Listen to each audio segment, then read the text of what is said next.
In the middle of a lake, Kevin suddenly resurfaces and swims out as it's revealed he isn't from this reality. He walks down the road and activates a bracelet to jump into another world, desperate to find his wife. This all started over a decade ago. Kevin loses his job at the bank, so he goes to a bar to drink and forget. Here he's approached by Molly, who was dared by her friends to talk to him. It starts as a prank, but the two quickly hit it off and start dating, eventually getting married and having a child. Unfortunately, the couple loses their son, and this puts lots of strain on their marriage. Kevin is stuck in a desk job he hates, and Molly has become an alcoholic. One day, Kevin's boss gets tired of Kevin's attitude and tells him to take the rest of the day off, throwing a hint that he may be fired soon. Then Kevin gets stuck in traffic and calls Molly, which ends up in another argument. While he's distracted, a vehicle hits Kevin's car and he passes out. Moments later, Kevin wakes up and sees people running around the car on fire while a strange man checks on him, only to pass out again. A few more moments pass, and this time Kevin wakes up in an alley with the same guy watching over him, who introduces himself as the benefactor. Kevin keeps on hearing a ringing in his ears, and when he stands up, he's so dizzy he almost falls. He's about to pass out again, so the benefactor punches him to snap him out of it. Once the ringing disappears, the benefactor says he has a job offer for Kevin, mentioning he may be unemployed soon. Kevin is creeped out by a stranger knowing this and tries to leave, but when he reaches the street, there isn't a single person or car around. Next, he thinks of calling Molly or the police, but the benefactor mentions it won't work and that this isn't the first time they've done this. Finally snapping, Kevin pushes the benefactor against the wall and demands to know where everyone went, but the benefactor says it's Kevin who has moved. Afterward, Kevin is dragged into a restaurant, where everyone including the owners and the waitress Tina seem to be scared of the benefactor. At that moment, Kevin realizes that the benefactor is actually Satan, and when Tina brings the food, the benefactor makes her sit next to him by threatening her with a knife. The benefactor explains how each choice we make creates countless realities where a different option was chosen, and that his power is to shift people, meaning he sends them to other universes. In the case of Kevin, he's brought him to this place, and in exchange he sent Molly a husband that actually cares. The Molly of this reality was also sent away after Kevin gifted her a special necklace. Kevin refuses to believe any of this and asks for proof, so the benefactor uses a bracelet to send Tina into another dimension. Her parents fall to their knees in grief as a shocked Kevin steps away from the table. The benefactor insists he has a job offer for Kevin. In every reality he has a shifter to do his devil work while he's universe jumping, and he wants Kevin to be one of them. In fact, the Kevins of other realities have already accepted, and they have everything they want in their lives, they only had to sell their souls. The benefactor even offers Kevin to give him back a perfect Molly, however Kevin responds by praying. At first the benefactor finds it amusing, mentioning how God won't ever care, but eventually he becomes angry at being ignored and disappears. Feeling lost and confused, Kevin apologizes to Tina's family and goes to the street, where he starts learning more about this reality. This version of society is living under a totalitarian regime, and officers wearing futuristic armor patrol the streets. When some cops see Kevin, he gets scared and runs away. Time starts to pass and Kevin has to adapt to this new society and learn its history. War and hate took over this society to the point of almost destroying the world. One day the shifters showed up, working in secret to get rid of anyone they considered problematic, like politicians, pastors, and soldiers.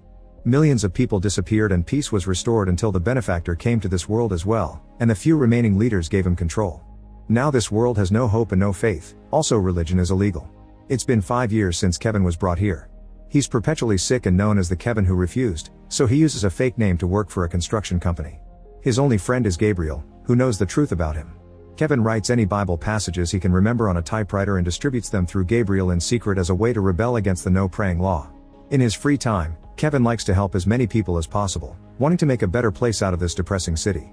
Most of the world is destroyed by war and most people are poor, while the benefactor's secret police rules the streets with brutality. By wandering around the city being kind, Kevin gets to see the little beautiful moments that remind him of Molly and keep up his faith in God.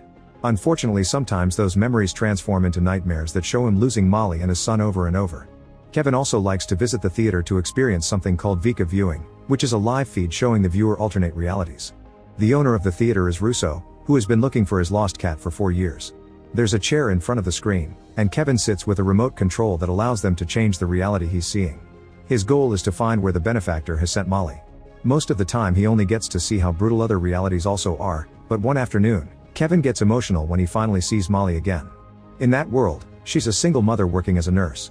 Crying, Kevin tries to touch the screen, but the recording goes off, so he has to step back and respect the boundaries. Soon his time is over and he rushes to Russo to ask for more, but his schedule is fully booked, so Russo tells him to come back in a few days. On his way back home, Kevin sees lots of people protesting at the bridge because the cops won't allow anyone to cross into the south end. It turns out that the area has been scheduled for demolition, meaning many citizens will lose their homes. Suddenly a man jumps over the barrier and past the cops to reach the middle of the bridge where he suddenly disappears, meaning he was a shifter. The crowd begins panicking and pushing back against the cops, causing the officers to throw gas bombs and open fire to get them all to leave. As everyone runs away, Kevin is cornered by a cop who almost shoots him, but Gabriel drags him away just in time. The duo hides inside an old factory and Gabriel tells Kevin that God has abandoned them. Afterward, Kevin goes to the grocery store and while waiting in line, he sees a kid walk away from his mother. He immediately goes after him, but when he walks around the shelves the kid is gone, which triggers awful memories of the time he and Molly lost their son in the supermarket. Thankfully the boy appears again next to his mother, but Kevin can't help scolding the mother for not noticing the kid was gone. Everyone in the store looks at him as if he was crazy, so Kevin panics and runs away. As he runs through the streets, Kevin thinks again about the time he lost his son. He and Molly turned around for 2 seconds to say hello to some friends, and that was enough for their kid to disappear. They looked for him all over the building to no avail. Sometime later, the police informed the couple that they found the child's backpack but not him, so it was safe to assume he was dead. Afterward, Molly and Kevin fought all the time. Molly also drank a lot while Kevin escaped to a support group. One day he tried gifting Molly a necklace that said he lives as a symbol of hope, but Molly found it distasteful. She wanted Kevin to grieve with her and move on, but Kevin still thought there was a chance they could find their son. The ensuing argument caused them to separate. In the present, Kevin is grabbing some alcohol from a trash can when he's seen by his neighbor Rajit, who invites him to have dinner with his family. Kevin is having a very nice evening when suddenly Rajit reveals he knows Kevin's real name because he overheard Gabriel say it. Rajit also knows Kevin has been sharing Bible verses, so to thank him, he makes his girl sing a sweet little tune. Kevin is so touched by this ray of hope that he cries, and when Rajit asks him to teach the girls, Kevin immediately agrees. That evening, Kevin shares as many stories from the Bible as he can remember. After he's done, Rajit notices Kevin has a tattoo, and Kevin explains it represents an empty tomb. It happens to match the design of Molly's necklace. At that moment a siren begins echoing through the city and people on the streets run to hide. Kevin and Rajit's family check the TV to watch an emergency broadcast announcing that the benefactor has returned. The mayor reminds the citizens that if the benefactor needs them for anything, they need to cooperate or the punishment will be death. Sometime later, Kevin returns to the theater and begins looking at the Mollys from different universes until he finds one wearing the necklace, meaning that's the one from his world who got shifted. An excited Kevin rushes to the control room to celebrate and ask for that universe's address code, and when Russo says he can't give it to him, Kevin gets rather aggressive.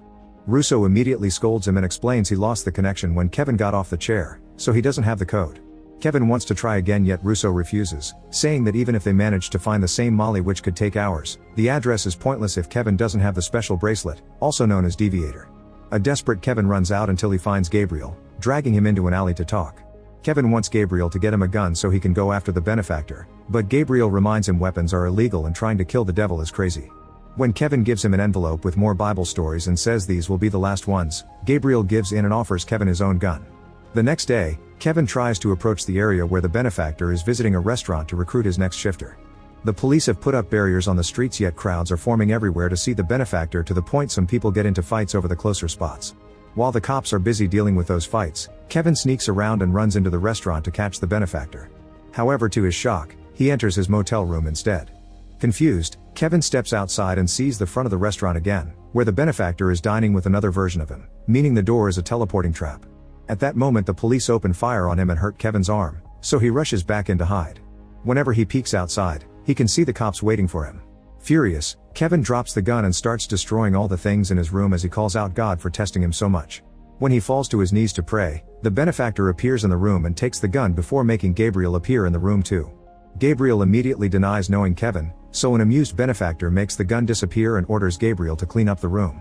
Then the benefactor gives a speech about how God doesn't care and offers Kevin the job again. Kevin replies by asking about his son, so the benefactor tells him to leave the room so Kevin can learn he isn't a good person. Kevin immediately rushes outside and finds the cops looking for him. Rajit tries to cover for him, only for the police to quickly shoot him down. Then the cops come after him, so Kevin runs back into the room and hides behind the bed. Gabriel doesn't move fast enough, and when the officers open fire from outside, Gabriel also gets killed. When his body falls, Kevin sees a deviator on his wrist, meaning he was a shifter all along. Kevin carefully sneaks around the bed and steals the deviator, pressing some random buttons to be teleported out of there. He appears in the middle of a desert and notices that the deviator isn't working very well, so he hits it until he jumps into another universe and lands in the middle of the lake. After swimming out, he activates the deviator again and appears inside a random room where he finds some supplies to take care of his wound. When he looks around, he discovers he's in an insane asylum and that the Tina of his world is there. The benefactor sent her to a reality where she doesn't exist, so she's seen as insane and kept with other crazy people. Kevin tries to follow her and finds another Gabriel, who begins chasing after him with open fire. Multiple Gabriels appear in the corridors thanks to his shifter abilities, but Kevin manages to lose them all by hiding in a room. Afterward, Kevin sneaks around and waits for Tina to be alone to approach her. At first she only speaks gibberish, but when she finally recognizes him, she freaks out and asks about her family, begging to be taken back. The guards immediately hold her down only to suddenly be shot by two Gabriels, who turn toward Kevin next. Fortunately, Kevin manages to activate the deviator and disappears. This time he appears in a reality with a Kevin who did accept the benefactor's job and is living with luxury and any woman he wants. Main Kevin tries sneaking around, but other Kevin finds him and points a gun at him, shooting at the ceiling to make him talk. As the women run away in fear, Main Kevin reveals his face and his deviator, so a furious other Kevin opens fire to try to take it from him. At that moment, Main Kevin manages to travel back to the depressing world and discovers the police has taken over the area. Luckily, Rajit is still alive, and before the ambulance takes him away, he gives his wife a drawing matching Kevin's tattoo plus the word hope. At that moment, a woman sees Kevin and alerts the cops, who immediately begin chasing him. Kevin runs as fast as he can and makes it to the theater, where he immediately grabs the remote to start looking for Molly. By some miracle, he finds his Molly on the first try, and Russo tells him the address code while the cops burst into the building. Using the deviator, Kevin disappears just in time. In another reality, Kevin finds his Molly, who doesn't want anything to do with him. Kevin tries to say he never gave up on them and that he's changed, but it's not enough for Molly, who has already moved on and only keeps the necklace as a memento.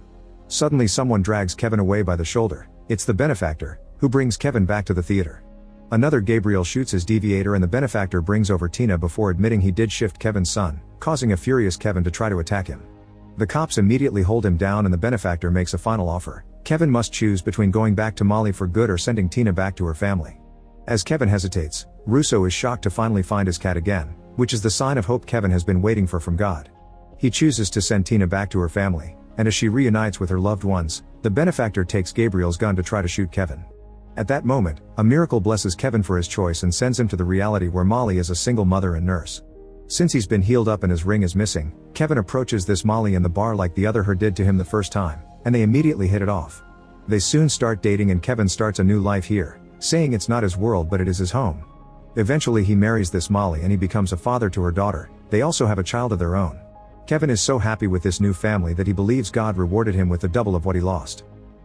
Make sure to subscribe and turn on notifications so you can watch more videos like this. Thanks for watching.